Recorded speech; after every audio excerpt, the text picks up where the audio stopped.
जो नहीं है यहाँ पर आड़ू है। तो आम, आड़ू, लीची ये आपके फर्स्ट बीजयुक्त फल में आएंगे। उसके बाद सरस फल या बेरी में आपके आएंगे ब्लास्ट फल जो कि अनार है, पीपो फल जो कि तरबूज, खीरा, ककड़ी है, हेस्पेरिडियम फल जो कि आपका नींबू और मौसम्बी है, पोम फल जो कि आपका सेब, नाशपाती, और पुंज फल जो कि आपके अंगूर और शरीफा हैं।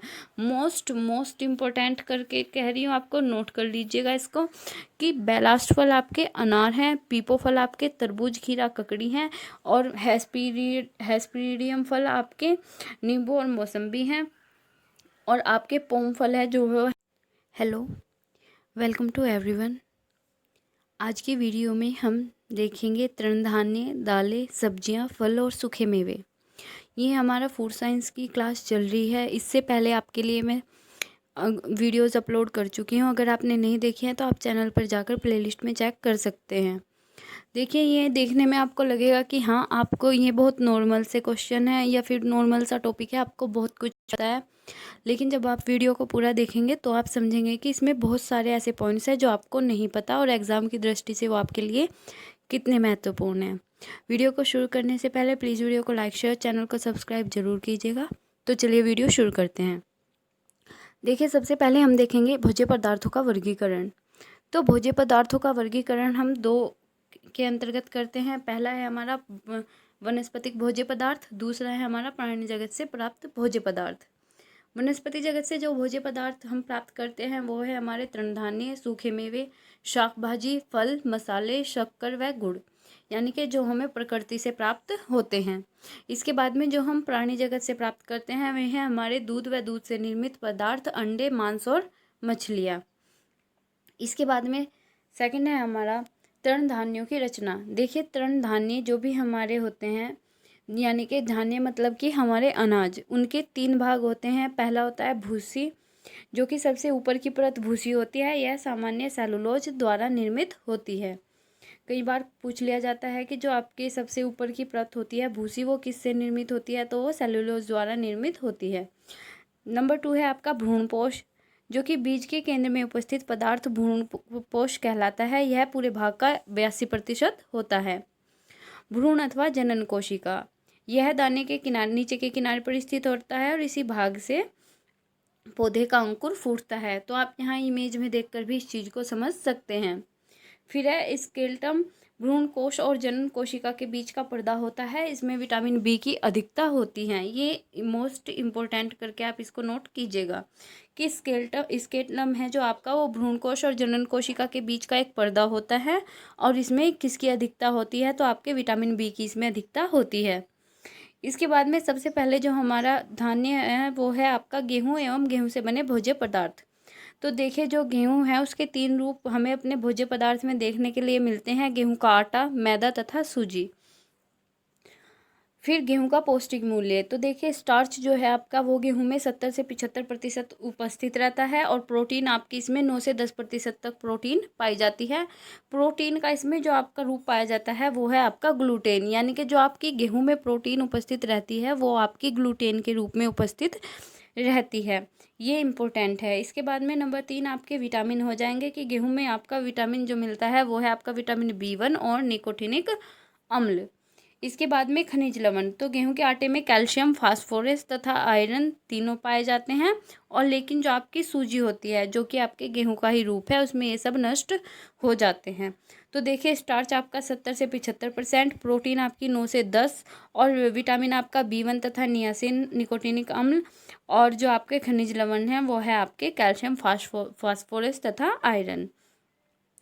नेक्स्ट है आपका चावल की संरचना। तो देखिए, चावल में भी गेहूं की तरह ही 3 भाग होते हैं: भूसी, भ्रूणपोष, भ्रूण अथवा जनन कोशिका। तो भूसी जो है आपकी, वो किससे निर्मित होती है, अभी आपने पढ़ा है, वो आपकी निर्मित होती है सेलुलोज द्वारा।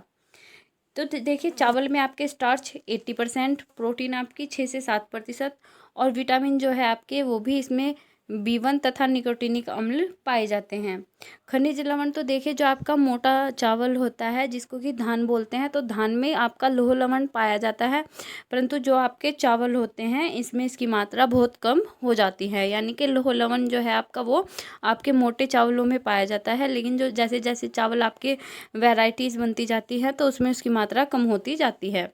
तो देखिए धान से चावल की प्रक्रिया 3 विधियों से ये तैयार किया जाता है। पहला है आपका मशीन का कूटा हुआ चावल, जिसमें कि ग्लूकोज और टैल्क के आपके मिश्रण की पॉलिश की जाती है। ये इम्पोर्टेंट है। आपको ये लग रहा होगा कि ये तो बहुत नॉर्मल से क्वेश्चन है, लेकिन मैं आपको बता दूं कि चावलों से रिलेटेड क्वेश्चन आपका 2016 टीजीटी में पूछा गया था कि चावलों को लगातार धोने पर कौन सा आपका विटामिन नष्ट हो जाता है, तो आपका विटामिन बी नष्ट हो जाता है। इसके बाद में है 2 है आपका अरवा चावल। ठीक है, थोड़े सूखे हुए धान से कूट कर यह चावल आपका तैयार किया जाता है। थर्ड है आपका उसना चावल, जिसको कि आधा उबला चावल कहते हैं, जिसको कि आप लोग पोहा के नाम से भी जानते हैं। तो यह खेत में ही आपका 1-2 दिन भिगा करके उबाल करके तैयार किया जाता है। नेक्स्ट है आपका ज्वार। तो देखिए ज्वार की पैदावार आपकी उत्तर प्रदेश, तमिलनाडु, आंध्र प्रदेश, कर्नाटक और महाराष्ट्र में सबसे ज़्यादा होती है। तो जो ज्वार में अधिकता होती है वो आपकी ल्यूसिन की होती है। इम्पोर्टेंट है, पूछ सकते हैं कि ज्वार में किसकी अधिकता होती है, तो ल्यूसिन की। इसकी कमी से आपको लाइसिन और इसमें जो कमी होती है वो होती है लाइसिन और आइसोलियसिन इसमें बिल्कुल भी नहीं पाया जाता। तो ज्वार से जो है आपकी एक प्रकार की शराब भी बनाई जाती है। इसके बाद में है आपका बाजरा। तो बाजरे की देखिए आपकी 32 जातियों में से सिर्फ 30 जातियां अफ्रीका के विभिन्न देशों में पाई जाती हैं। मोस्ट इम्पोर्टेंट करके आप इसको नोट कीजिएगा, ठीक है, वेरी इंपॉर्टेंट करके इसको नोट कीजिएगा कि बाजरे की 32 जातियों में से आपकी 30 जातियां अफ्रीका के विभिन्न देशों में पाई जाती हैं। बाजरे में से 12 से 13% आपका प्रोटीन पाया जाता है और वसा की मात्रा आपकी 5 से 6% इसमें पाई जाती है। बाजरे में लाइसिन तथा ट्रिप्टोफैन पाए जाते हैं। मोस्ट इम्पोर्टेंट, बाजरे में लाइसिन तथा ट्रिप्टोफैन पाए जाते हैं। तो बाजरे से रिलेटेड आपका क्वेश्चन आपका एल्टीग्रेड होम साइंस में पूछा गया था कि आपके 1 हेक्टेयर में हमें कितना बाजरा चाहिए होता है, तो ये भी इम्पोर्टेंट है। तो आपको याद रखना है कि बाजरे में लाइसिन और ट्रिप्टोफैन पाए जाते हैं। नेक्स्ट है आपका मक्का। तो देखिए सूखे मक्का में जो है आपका वो प्रोटीन आपका 11.1% होता है, लेकिन जो आपका ताज़ा मक्का होता है, ठीक है, ताजे मक्का में प्रोटीन की मात्रा सिर्फ 0.9% होती है। तो यानी कि ताजे मक्का में कम प्रोटीन पाया जाता है, जबकि सूखे मक्का में आपके अधिक प्रोटीन पाया जाता है। पीले मक्का में कैरोटीन की अधिकता होती है। और मक्का से जो आपके पदार्थ बनते हैं वो है आपके कॉर्नफ्लेक्स और पॉपकॉर्न। देखिए पॉपकॉर्न और कॉर्नफ्लेक्स आप सभी ने खाए होंगे। कॉर्नफ्लेक्स का यूज़ आपकी नमकीन बनाने में भी किया जाता है। फिर देखिए मक्का में जो आपके मुख्य प्रोटीन है वो है आपके ग्लूटेलिन, प्रोलमीन और जीन। जीन इसका मोस्ट इम्पोर्टेंट है। जीन ही अधिकतर ये करके पूछते हैं कि मक्का में कौन सा प्रोटीन पाया जाता है, तो आप ऑप्शन में आपको अधिकतर जीन देखने के लिए मिलता है, लेकिन जीन के साथ साथ इसमें ग्लूटेलिन और प्रोलमीन भी पाए जाते हैं। ठीक है, मक्का का नियमित प्रयोग करने से मैरास्मस तथा पहलेग्रा रोग उत्पन्न हो जाते हैं। मैरास्मस को और कौन से नाम से जाना जाता है ये मैंने आपको पहले वाली वीडियो में बताया हुआ है, जिसमें मैंने आपको प्रोटीन पढ़ाया हुआ है। तो आप कमेंट करके बताइएगा कि मैरास्मस को और किस नाम से भी जाना जाता है। फिर आपका अनाजों का खमीरीकरण। तो देखिए अनाजों में खमीरीकरण फर्मेंटेशन की क्रिया उनमें प्राकृतिक रूप से पाए जाने वाले सूक्ष्म जीवाणुओं की उपस्थिति के कारण होती है। तो देखिए खमीरीकृत व्यंजन कौन से हैं आपके? ब्रेड, बंद, इडली, डोसा, ढोकला आदि। तो जब भी आप इडली या डोसा या ढोकला कोई चीज़ बनाते हैं तो उसको आप कुछ टाइम पहले उसका बैटर बना करके तैयार करते हैं और उसको रख देते हैं। तो वो उसमें इसीलिए रखा जाता है ताकि उसमें फर्मेंटेशन हो जाए। आटा भी गूँथ करके कुछ देर के लिए हमें रखना होता है ताकि उसमें फर्मेंटेशन हो जाए। तो यही क्रिया होती है इसमें, यही क्रिया अनाजों को फर्मेंटेशन यानी कि अनाजों का खमीरीकरण कहलाता है। इसके बाद में है आपका अनाजों को भूनकर फुलाना तथा हल्का बनाना। देखिए आप इसी तरीके का एक क्वेश्चन आपसे ये पूछा गया था कि सब्जियों को बारीक बारीक काटना क्या कहलाता है, तो वो चॉपिंग था उसका आंसर, जो कि आपका टीजीटी 2016 में पूछा गया था। तो नेक्स्ट है आपका कि अनाजों को भूनकर फुलाना तथा हल्का बनाना। तो देखिए चावलों को भूनकर आपके लाइया, खील और चिवड़ा तैयार किए जाते हैं। इसी तरह से आपके मूंगफली, चने, मक्का के दानों को भी भूना जाता है और आपके पॉपकॉर्न, दलिया और कॉर्नफ्लेक्स भी भूनकर ही तैयार किए जाते हैं। इसके बाद में है दाल एवं फलियाँ। तो गेहूँ, ज्वार, बाजरा, रागी आदि अनाज एक दलीय होते हैं, जबकि दाल द्विदलीय होती हैं। ये इम्पोर्टेंट है, इसको आप इम्पोर्टेंट में ही नोट कीजिएगा कि जो आपके एक दलीय अनाज हैं वो हैं आपके गेहूँ, ज्वार, बाजरा, रागी आदि, और जो आपकी दाल हैं वो द्विदलीय होती हैं। साबुत दालें आपकी सभी को पता है, चना, राजमा, मूंग, उड़द, मसूर, लोबिया आदि।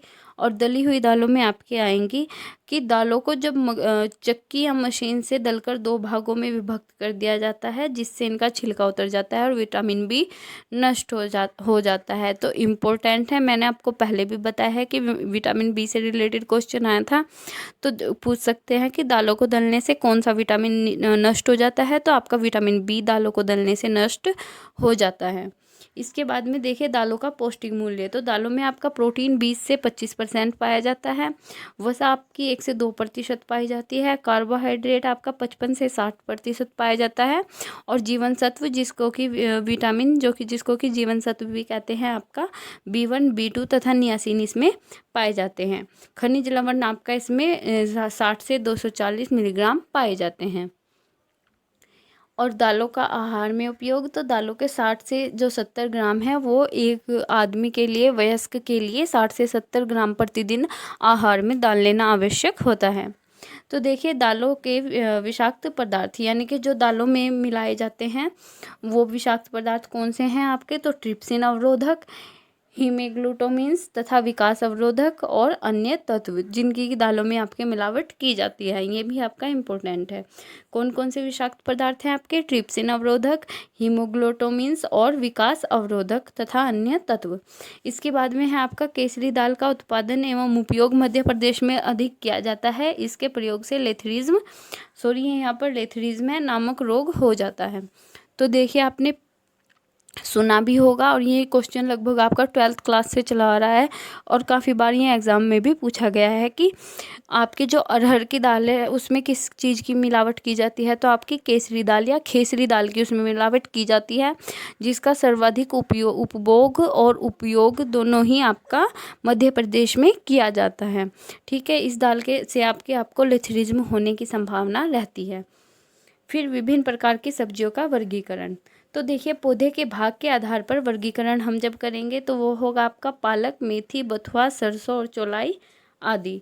इसके बाद में है बीज वाली सब्जियां, तो वो होंगी आपकी सेम, मटर, सोयाबीन, चना, लोबिया आदि। और कंदमूल वाली सब्जियां ये होंगी आपकी गाजर, मूली, शलजम, प्याज, आलू, अरबी, चुकंदर, शकरकंदी आदि। क्वेश्चन आपका ये भी पूछा गया था टीजीटी एग्ज़ाम में 2016 में ही, आई थिंक या 13 में, कि आपका जो आलू है वो कैसा है। तो ये आपका आलू जड़ है या तना है। तो इसका आंसर भी आप मुझे कमेंट करके बताइएगा कि जो आलू है वो आपका जड़ है या तना है। इसके बाद में है आपका फूल वाली सब्जियां। तो फूल वाली सब्जियों में देखिए आपने इन चीज़ों के फूल आपने सब्जियां बनाई भी होंगी, केले के फूल, सहजन व कचनार के फूल। फिर है नाल व तने वाली सब्जियां। तो इसमें आपके कमल, ककड़ी और प्याज के नाले आते हैं, जिसको कि आप हरी प्याज भी बोलते हैं। फिर आपका जलांश के आधार पर वर्गीकरण। तो जलांश के आधार पर वर्गीकरण में आपके 70% से अधिक जलांश वाली सब्जियों को रेशेदार सब्जियां कहलाती हैं, जैसे आपकी टमाटर, पालक, बंद गोभी, लौकी, तुरई आदि। तो देखिए जब भी आप इन चीज़ों को आप अपने डेली रूटीन लाइफ से रिलेट करके पढ़िएगा तो आपको ज़्यादा आसानी होगी। जैसे भी आप लौकी, तुरई की सब्ज़ी बनाते हैं तो आप उनमें पानी का बहुत ही कम यूज़ करते हैं, तो या यूज़ भी नहीं भी करते क्योंकि उनमें ऑलरेडी पानी होता है। तो जब भी नेक्स्ट टाइम बनाइएगा तो याद रखिएगा कि ये आप कैसी सब्ज़ी बना रहे हैं, तो जलांश वाली सब्जियाँ। इसके बाद में है आपका सुगंध के आधार पर वर्गीकरण। तो देखिए सब्जियों में जो आपकी सुगंध होती है वो आपकी सल्फर की उपस्थिति के कारण हल्की एवं तीव्र गंध होती है। ठीक है, कच्ची अवस्था में यह कम होती है, लेकिन पकने के बाद यह कई बार ज़्यादा हो जाती है। जैसे आपका मूली तथा पालक दोनों में ही एक विशेष प्रकार की गंध पाई जाती है, जो कि आपकी सल्फर के कारण होती है। नेक्स्ट टाइम जब भी आप मूली पालक बनाएं तो माइंड में लाइएगा कि हाँ इसमें सल्फर उपस्थित है। तो आपको रिलेट करके पढ़ने में ज़्यादा आसानी रहेगी। इसके बाद में है रंग के आधार पर वर्गीकरण। तो रंग के आधार पर देखिए पहले आपके आती हैं हरी सब्जियां, तो सब्जियों का यह हरा रंग क्लोरोफिल के कारण होता है। फिर आपकी लाल सब्जियां, तो सब्जियों का लाल रंग या बैंगनी रंग उनमें उपस्थित एंथोसाइनिम्स के कारण होता है। इसके बाद में है जैसे कि आपकी चुकंदर लाल रंग की होती है और जो आपकी चौलाई होती है वो बैंगनी रंग की होती है। फिर आपकी पीली सब्जियां, तो सब्जियों का पीला रंग उनमें उपस्थित कैरोटोनाइड्स के कारण होता है। सफ़ेद सब्जियां, तो सफ़ेद रंग उनमें उपस्थित रंजक तत्व की उपस्थिति के कारण होता है। तो रंग के आधार पर 4 प्रकार की हैं। पहली है आपकी हरी जो कि क्लोरोफिल के कारण है। दूसरी है आपकी लाल जो कि एंथोसाइनिम्स के कारण है। चौथी है आपकी तीसरी है आपकी पीली जो कि कैरोटीनॉइड्स के कारण है। और चौथी है आपकी सफ़ेद जो कि रंजक तत्व अनुपस्थित रहते हैं उसके कारण है। चौथा है फिर आपका पोषक तत्वों के आधार पर वर्गीकरण। तो देखिए कार्बोहाइड्रेट वाली सब्जियां इसमें आपकी आएंगी आलू, अरवी, शकरकंद आदि। प्रोटीन वाली सब्जियां इसमें आपकी सेम, मटर की फली आदि। फिर आपकी ये जल वाली सब्जियां, तो जल वाली सब्जियों में आपको पता ही है, पीछे भी पता है, लौकी, तुरई, टमाटर आदि। फिर आपके फल, रोचक एवं स्वास्थ्यवर्धक भोज्य पदार्थ। देखिए आपको नॉर्मल लग रहा होगा लेकिन जैसे जैसे आप पढ़ रहे हैं तो आपको पता चल रहा होगा कि हाँ कितने टॉपिक्स, कितने पॉइंट्स हैं इसमें जो कि आप फर्स्ट टाइम पढ़ रहे हैं या आप पढ़ चुके हैं लेकिन आपको वो याद नहीं है। तो देखिए किसी भी पौधे के बीज युक्त भाग को फल कहते हैं। प्रत्येक फल में एक बाहरी आवरण होता है जिसे पेरिक्रैप कहते हैं, यानी कि आपकी फल भित्ति। ठीक है, पेरिक्रैप का मतलब होता है आपकी फल भित्ति। तो प्रत्येक पौधे के बीजयुक्त भाग को फल कहते हैं। प्रत्येक फल में आपके एक बाहरी आवरण होता है जिसको पेरिक्रैप या फिर फल भित्ति कहते हैं। फल देखिए मोटी फल भित्ति होती है जो आपकी, उसमें आपकी 3 होती हैं, 3 परतें। पहली है आपकी बाह्य भित्ति जिसको कि बाहरी आवरण होता है। दूसरी है आपकी मध्य फल भित्ति जो कि बीच का भाग है। और तीसरी है आपकी अंतः फल भित्ति जो कि आपकी सबसे अंदर की परत है। मोटी फल भित्ति में आपकी 3 परतें होती हैं, बाह्य भित्ति, मध्य भित्ति और अंतः फल भित्ति। ठीक है, पैक्टिन युक्त फल से आपकी स्वादिष्ट जेली तैयार की जाती है। इम्पोर्टेंट है, क्वेश्चन पूछ सकते हैं कि आपकी जो जेली है वो कैसे फलों से तैयार की जाती है, तो आप बताएंगे कि पैक्टिन युक्त फलों से तैयार की जाती है। ये जेली की पिक्चर है, अगर आपको नहीं पता है तो आप इनको देख सकते हैं। इसके बाद में है आपका फलों का वर्गीकरण। तो फलों को देखिए 2 प्रकार के से वर्गीकृत किया है। पहला है आपका बीजयुक्त फल और दूसरे हैं आपके सरस फल या बेरी। तो पहले फलों में जो आपके बीजयुक्त हैं उनमें आपके आएंगे आम, आम, आड़ू, लीची। ये आलू नहीं है, यहाँ पर आड़ू है। तो आम, आड़ू, लीची ये आपके फर्स्ट बीजयुक्त फल में आएंगे। उसके बाद सरस फल या बेरी में आपके आएंगे ब्लास्ट फल जो कि अनार है, पीपो फल जो कि तरबूज, खीरा, ककड़ी हैं, हेस्पेरिडियम फल जो कि आपका नींबू और मौसम्बी है, पोम फल जो कि आपका सेब, नाशपाती, और पुंज फल जो कि आपके अंगूर और शरीफा हैं। मोस्ट इम्पोर्टेंट करके कह रही हूँ, आपको नोट कर लीजिएगा इसको कि बेलास्ट फल आपके अनार हैं, पीपो फल आपके तरबूज, खीरा, ककड़ी हैं, और हेस्पेरिडियम फल आपके नींबू और मौसम्बी हैं, और आपके पोम फल है जो है आपके सेब और नाशपाती, और इसके बाद में जो आपके पुंज फल हैं वो हैं आपके अंगूर और शरीफा। इसके बाद में है आपके सूखे मेवे, प्रोटीन का उत्तम साधन। तो ये देखिए आपको इसी से याद आ जाना चाहिए और इसको याद भी रखना चाहिए। सूखे मेवे प्रोटीन का उत्तम साधन, यानी कि सूखे मेवों से हमें प्रोटीन प्राप्त होता है। तो देखिए श्वेतसार कार्बोहाइड्रेट के रूप में, ये मैंने डायरेक्ट ही वर्गीकरण कर दिया है क्योंकि देखिए हम सभी को पता है कि सूखे मेवे क्या हैं, जो कि हमारे कई फ्रूट्स को सुखा करके भी बनाए जाते हैं, ड्राई फ्रूट्स, और कुछ डायरेक्टली भी हम प्राप्त करते हैं, वो सब आपके सूखे मेवे यानी कि ड्राई फ्रूट्स होते हैं। तो देखिए श्वेतसार जो कि आपको कार्बोज के रूप में सिंघाड़े से प्राप्त होता है। वसा के स्रोत के रूप में आपको पास में मूंगफली, नारियल और अखरोट हैं जिनसे कि हमको वसा प्राप्त होती है। सुगंध व रंग हेतु आपके पिस्ता और बादाम है। सुगंध व रंग हेतु आपके पिस्ता और बादाम है। वसा के स्रोत के रूप में आपके मूंगफली, नारियल, अखरोट और श्वेसार के रूप में आपका सिंघाड़ा। तो देखे जाने में मैंने आपको पहले वाली वीडियो में, जो आपकी पहली वीडियो फूड साइंस से रिलेटेड है, उनमें आपको बताया कि मूंगफली आपकी प्रोटीन के उत्तम साधन है। मूंगफली और सोयाबीन जिनसे कि आपको 42% तक प्रोटीन प्राप्त होती है, तो इसको भी याद रखिएगा। चौथा है फिर आपका तेल व साबुन बनाने के लिए, जिसमें कि आपका जैतून तथा अरंडी का इस्तेमाल किया जाता है। तो यही थी आपके लिए आज की वीडियो। आई होप आपको आज की वीडियो अच्छी लगी होगी, और अगर आपको लगता है कि आपके साथ साथ किसी और के भी काम आ सकते हैं तो प्लीज़ वीडियो को लाइक, शेयर, चैनल को सब्सक्राइब जरूर कीजिएगा। Thanks for watching.